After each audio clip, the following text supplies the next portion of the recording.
Welcome to week 9. This week we're going to be discussing chapter 5, which is all about story and character development. It's a very long chapter and there's a lot of information in it. So let's get started. We're going to cover how story elements differ in films and other media than they do in games. We're going to talk about traditional story structures and characters. We're going to talk about interactivity, which applies very much to games and how games tell stories. We're going to talk about dramatic storytelling devices that are used in games and how they affect immersion. And we're going to talk about different types of character development and what you need to put into your character development in order to create great game characters. Stories first started way back with cave paintings. The people way back then would draw pictures on the cave in order to depict their hunts or maybe the battles that they had. Eventually, stories also became verbal storytelling, so they would sit around the fire and tell stories. Later on, we had books that we could read stories from, and then radio, TV, film, and finally interactive games, which are the ultimate storytelling devices. So how do people get ideas for their stories? Well, you might get ideas from dreams. You might get ideas from actual experiences that you have or that someone else has. You might get your ideas from other stories that then prompt you to come up with a story of your own. A lot of people who write stories will carry a notebook with them and jot down their ideas. Or right when you wake up from a dream, you write it down so that you don't forget the idea. Because it might be a good idea and you'd want to keep track of it. A big part of stories are the characters. The psychiatrist Carl Jung came up with these universal character archetypes, or classic character archetypes, that are universal types that you can easily use to make a really good story. You can put these types of people into your story and have a very broad group of characters to work with. The first one is the hero. The hero is the main character, usually the player's avatar in a game. Then we have the shadow. The shadow is the hero's opposite and is usually the villain. The mentor guides the hero towards some action, guides them along the way, gives them help on what to do next, along with emotional support. Allies help the hero progress on the journey. They'll help the hero fight or find things or solve puzzles throughout the journey. The guardian blocks the path of the hero. This is not a guardian that guards the hero. What this guardian does is guards the treasure. So this would be like a sphinx. You know how a sphinx guards the treasure and you have to get past that guardian in order to reach that treasure. The trickster is the comic relief or sidekick. They make mischief. And the herald facilitates change and keeps the hero on the path towards the final goal. Let's use a story that I think everybody knows to illustrate all the character archetypes. George Lucas is famous for using the classic character archetypes in his films. So let's talk about Star Wars. I'm thinking Star Wars episodes 4, 5, 6, the original ones. Let's discuss which of these characters fits which archetype. First, you'd have your hero, who would obviously be Luke Skywalker. Although some might argue that the true hero of the story is Anakin Skywalker, but as Darth Vader, during this story, he has a different role. He is actually the role of the shadow, the hero's opposite. Also, the Emperor might fit the role of the shadow. There are two mentors in this story, Obi-Wan Kenobi and Yoda. The allies are Han Solo and Chewbacca. The guardian is a tough one. Recall that the guardian guards the treasure, so perhaps that role might be the dark side of the Force. It's kind of what keeps Luke from getting what he wants and threaten his quest. The tricksters are obviously R2-D2 and C-3PO, and the herald who keeps Luke on the path to the final goal is Princess Leia.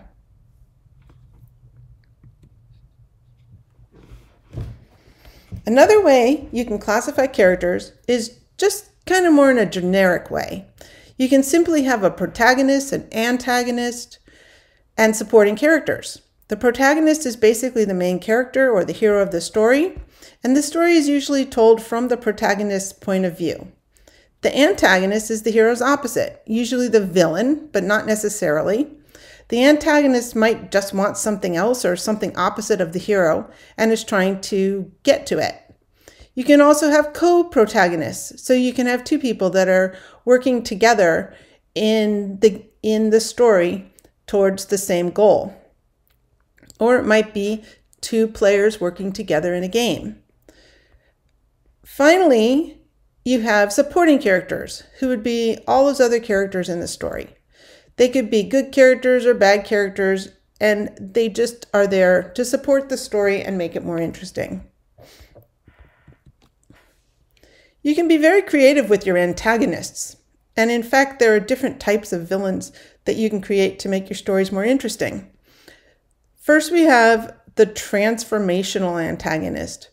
The transformational villain, which is a truly evil villain, that's the one that everyone's really glad when they finally get what's coming to them.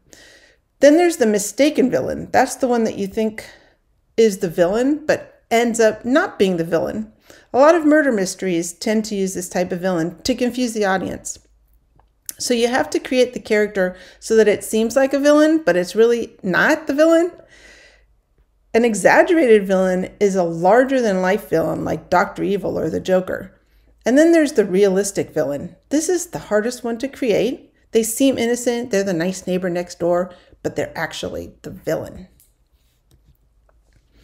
Traditional story structure is like a 3-act play in theaters or Hollywood movies. Movies and plays have to go from beginning to end in just a couple of hours, so this structure works well. You have the beginning, which is the Act 1, and that's supposed to get your attention, introduce you to the problem, and introduce you to the characters. Then you have the middle of the story. That's the main part of the story. That's where you would provide the tension and present the obstacles and the fights and the searches and the puzzles and most of the action. And finally, you have the end of the story where the characters resolve the problem. You have closure and the story ends. A lot of times in movies, they'll sort of start with the action part, which is in the middle, and then go back to the beginning and fill the audience in about what's going on. You see this often as it gets the audience excited because the middle is the most exciting part of the story. So you'll have that action going on and then go back to the beginning to fill in why the action is taking place. By then, the audience is connected with the story and excited about it. Games usually have to start at the beginning because the player really needs to know what's going on, and the player controls the story. So you have to find a way to get your players engaged by starting them from the beginning of the story and encouraging them to continue to move on with it. Another way to tell a story is called the monomyth, or the hero's journey, described here as 12 parts of a story. I've seen the hero's journey also described in 10 different parts, or 13 different parts, or 11 different parts, so people sometimes take these steps and combine them. Our textbook has these 12 different steps, but you're also going to watch a video that talks about 11 different steps, and some of those steps even have different names. What matters, though, is that you know what these steps are and how you can use them to create a meaningful story. The first step is called Ordinary World. This is where the main character is in their ordinary world where they know what's going on and are living a normal life. So let's take Star Wars Episode 4, for example. George Lucas also liked to use this method to tell his stories. So Ordinary World step for Luke Skywalker is living on Tatooine and working for his aunt and uncle. He's kind of bored and dreams of becoming a pilot. Next, you have the call to adventure, which for Luke Skywalker is finding 2 droids. He finds R2-D2 and C-3PO, and while he's cleaning them out, he finds a message from Leia, and then he goes to visit Obi-Wan Kenobi, who he knows as Old Ben. The next 2 steps are refusal of the call and meeting with the mentor, which both happen while he is visiting Old Ben. He meets with Obi-Wan, who tells him about his father and the Force, and then asks him to go on this adventure to go help him to save Princess Leia. But Luke refuses the call, and then he goes back home where he gets to step 5, crossing the first threshold. He finds his aunt and uncle have been killed, and so he decides to go ahead and go on that adventure. Next, you have step 6, which is test allies and enemies. This is a very long step. It's where you find out who's on your same team, and your team gets tested and learns how to work together. You also find out who your enemies are. So Luke meets Han Solo and Chewbacca and learns more about Darth Vader and the Empire. They get captured, they fight, they escape, and join the rebel cause. Step 7, approach to the innermost cave, is where the hero is confronted with something that tries to block them from going on. This could be when Luke actually learns about the dark side of the Force and has to confront it. Step 8 is the ordeal. That would be when Luke is trying to destroy the Death Star, and he does just that. Step 9, seizing the sword, is the reward they get for destroying the Death Star, which is winning the battle. The road back, step 10, takes them home to celebrate and get their medals. Step 11 is resurrection, and that's where we now know that Darth Vader actually survives and escapes. In Star Wars, George Lucas decided to do 2 more entire episodes, which are also complete heroes' journeys themselves. So he goes from resurrection back to ordinary world in a way, does a whole other hero's journey for episode 5, and then a whole other hero's journey again for episode 6.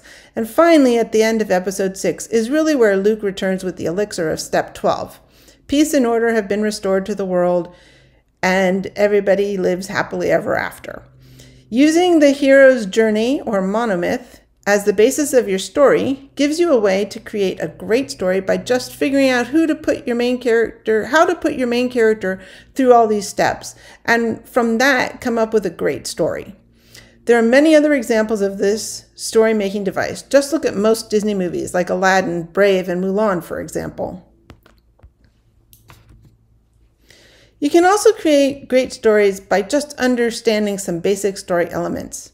A premise, also called a high concept, is a short description of your story. As mentioned in Chapter 10, this is a few sentences that describes your story to get people interested in it. You might find a premise on the back or front of a game box or the back of a book.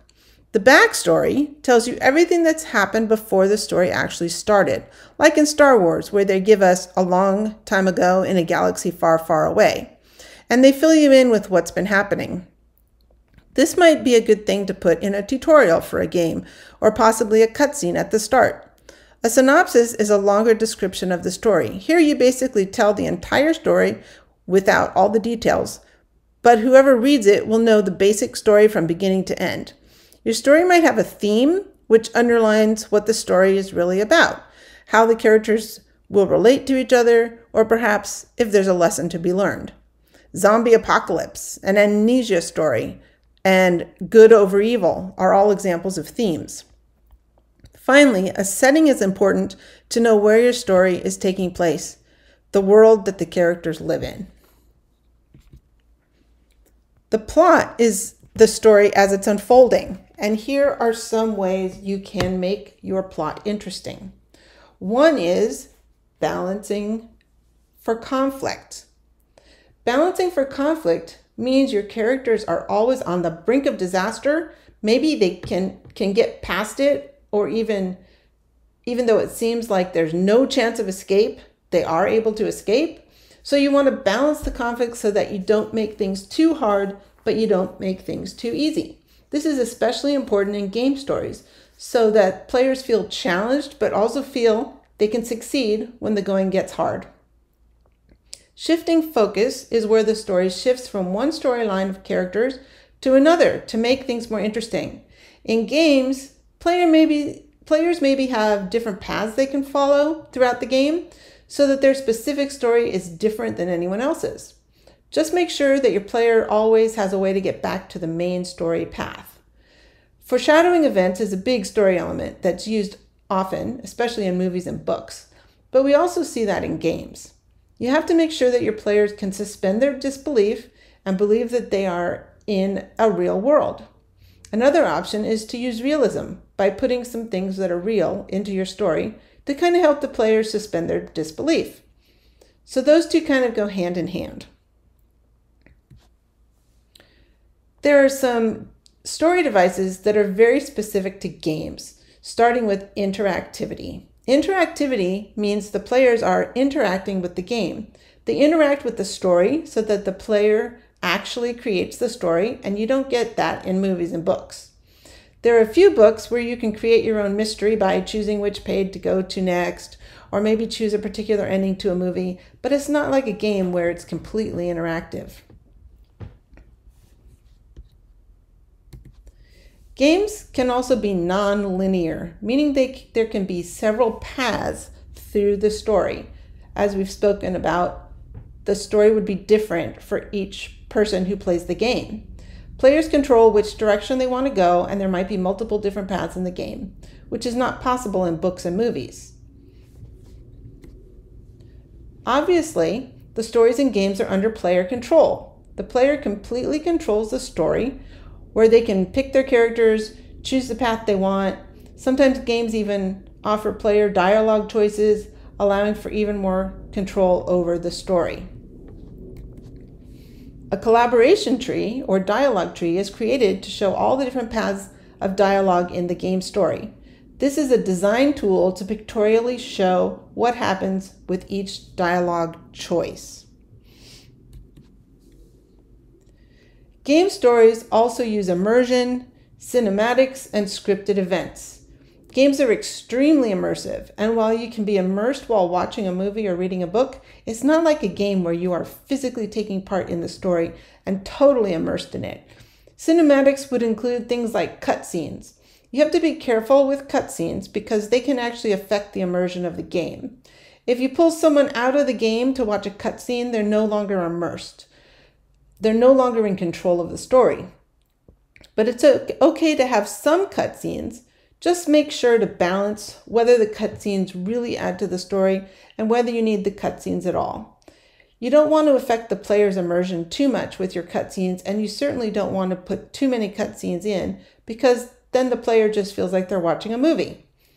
Scripted events are when the player is having a conversation with a non-player character and the player has no control over that dialogue.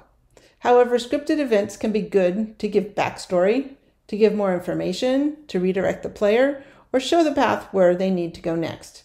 Be careful again with your scripted events not to affect the player's immersion too much. Another interesting way that stories can be told using games is something called machinima. Machinima is blending the worlds of machine and cinema by using a game engine to create an animated movie. Maybe the most famous one is called Red vs. Blue, that was created using the Halo game engine. They took that game engine and all the assets from Halo and then made up stories with the characters and voices. If you haven't ever seen it, you might want to go watch a few episodes of Red vs. Blue. It's quite entertaining.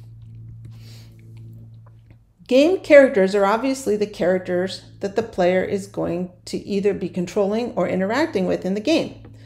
The player's character, the character the player is controlling, is called the player's avatar. A player might control more than one character if, say, you're playing a sports game where you're controlling all the members of the team. Non-player characters, or NPCs for short, are all the characters that the player has no control over in the game. These characters make up the artificial intelligence in the game story. There are 5 types of characters defined in the textbook. Don't confuse these with the character archetypes we discussed earlier. These are the types of characters that you will see in games. These 5 types are general types that normally appear as characters in games. The first is animal, so something like Sonic the Hedgehog, that's an animal. Fantasy would be anything that does not exist in real life, like unicorns and elves. Historical will be any character that's straight out of history, like a real person or type of person from our past. Licensed is any character that's copyrighted, like Disney characters or Marvel characters. But licensed characters also might be animals or fantasy or historical. Finally, there are mythic characters that are like the Greek or Roman gods, or anything that has to do with mythology. One character development element you can use to help develop your characters is perhaps something like a character triangle. You've probably heard of a love triangle, but it can be any kind of triangle where you have the protagonist and antagonist both going for the same thing. Perhaps they're both searching for the same treasure, and that creates conflict, which you can use to make your stories more interesting. Another way you can develop your characters is by using something called the character arc. The character arc are stages you can have your character progress through and grow as a person. We can see this in the character of Luke Skywalker as he goes through these stages. Level 1 is intrapersonal, where the character is only really concerned with himself and his own needs, and it's kind of selfish. Next, you have level 2, which is interpersonal. That's where the character bonds with maybe one other person and now cares about that person. In level 3, the character bonds with a small group of people, so they're kind of growing as far as their personality goes. In level 4, the character is part of a larger community. He cares about all those people. And finally, you have level 5, which is humanity, and the character goes through a self-actualization, a sort of spiritual growth, and now cares about all of humanity. So using this character arc to develop your characters can help you create more in-depth and interesting characters in your stories. The way we look at our characters or look at the world through our characters is called point of view. There are 2 points of view used in games. The first is first-person point of view, where you are literally looking out of the character's eyes. So first-person point of view, you may be holding a gun or a sword or something, and you can see your hands. And if you look down, you see your feet, but you don't see your face, unless, of course, you look into a mirror. So that's first-person point of view. Then we also have third-person point of view. Third-person point of view is where you see your player character, your avatar, on the screen as you play. You have an image of your avatar, but third-person point of view is not quite as immersive as first-person point of view. Make sure that if you do create your game in a third-person point of view, that you make it very clear which character on the screen is the player's avatar. Visual character development is developing how the character will look. So you'll want to create their physical appearance, including features, clothing, and what they may be carrying. To create visual character development, we can obviously use techniques like concept art, modeling, texturing, and animation to show what the characters look like and how they will move. We've already discussed all of this when we talked about the different areas of expertise in the game design company in Chapter 10. You want to have a certain style for your characters that matches the style of the game. So think about, what do you want the style of your characters to look like? Another way to show character development is with a verbal character development, which would be narration, monologue, or dialogue. Narration is when you have one character that's talking and telling you what's going on, but it's not necessarily any of the characters that are playing the game right then. So narration is a verbal commentary about what is currently going on in the game. My favorite example of narration is in the game The Stanley Parable, where the narrator tells you what Stanley's actions are, and you play Stanley and can either follow the narration or do something else, which can be very humorous. Monologue is when you have a character who gives a speech of sorts. The character just talks for quite a while on a single topic. Think Hamlet giving his to be or not to be monologue. When you have 2 characters talking between each other, that's called dialogue. Usually your dialogue is between your main character and an NPC, or between 2 NPCs. Any dialogue that's created for an NPC should be there for a purpose. The dialogue should do one of these 6 things. The first is reveal character. That means they tell you something about a character's background or character's personality. For example, maybe they're telling you about the prince and what he looks like, or that he even is a prince. Next, they could be revealing emotion by telling somebody he's really angry because his gold got stolen or something like that. The dialogue could advance the plot. The NPC could be telling the main character what their next steps should be along the journey. Next is to reveal conflict. If there's conflict going on and you want your player to know about it, you can create a dialogue with an NPC and then can find out about that particular conflict. Like maybe there's a war going on or a feud between two families. Dialogue can also establish relationships with NPCs, and they can comment on the action. Dialogue with or between NPCs should not be meaningless and should always have one of these meaningful purposes. Your player character will also move, and you will want to define those movements. Your character might have a signature move, maybe like a limp. Your character might have an idle movement, what they look like when they're idle or standing still. Maybe they rock back and forth or shake their finger or something. You will also want to describe what they look like when they're walking or running. Character descriptions should be very detailed and include their name, physical description, race, and class, as well as their skills, background, and history. Physical descriptions should include their gender, age, and detailed physical appearance. What do they look like? The color of their eyes, hair, and skin, their height and weight. What are they wearing and carrying? What sorts of skills do they have? Describe their background and history, where they come from, and their personality. Are they angry, happy, friendly, sad, etc.? What do their voices sound like, and how do they fit into the story? These are all the important items that need to be part of a character description. One of your homework questions this week is to describe yourself as though you are a character in a story. I find that a lot of people forget to actually talk about what they look like, so make sure you put that into your description and try to be as detailed as possible. So that's the end of this very long chapter. We discussed a lot of different things that are parts of stories and character development. Make sure you read the chapter because there's a lot more information that's given in the book. And I've also assigned some extra videos for you to watch. Remember, if you have any questions, you can always email me or come to my virtual student help time on Thursdays. Have a great week.